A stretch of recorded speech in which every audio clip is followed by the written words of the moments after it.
Hi, in this video, I want to show you how to cook rice with sweet potatoes without the changing of color of these sweet potatoes. First, you need to wash Japanese rice very well. You can also use your favorite rice like brown rice, but I prefer to cook Japanese rice tonight. And it's very important to wash your rice well until the water becomes clear like this. Some American people forget to wash rice before they steam, but it's very bad. Like, it's the best to wash rice well, and you can also remove extra starch if you wash rice well, so it's also good for your health, and it's very important to remove impurity and environmental pollutions too from crops. So please wash well before you steam any kinds of rice. And later, I put little bit piece of seaweed, kombu, because this produces umami flavor and also promote digestion. And I also put little bit rice vinegar. This is from Hokkaido. And just a little bit.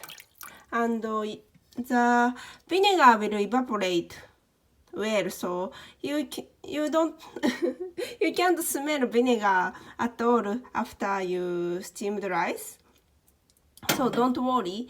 And if you don't have rice vinegar, you can also use white wine vinegar, or you can also use sake instead of vinegar. Just a little bit you need, and this also make rice fluffy, more fluffy and delicious. And then later you can put sweet potato. Today I also mixed a little bit carrot.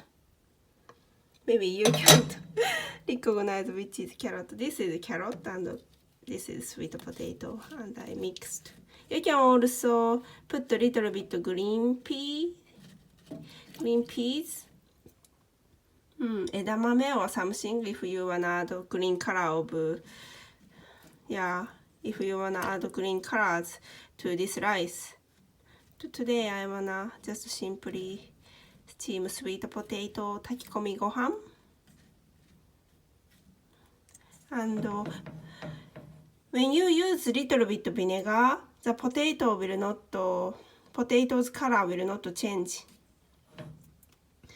And at the end, I put a little bit of this Himalayan pink salt. You can also use sea salt too. And just simply like steam. Yeah. And this sweet potato rice will be suitable for any kinds of meal, like for fish dinner or for meat too. So, and this is also vegan friendly. So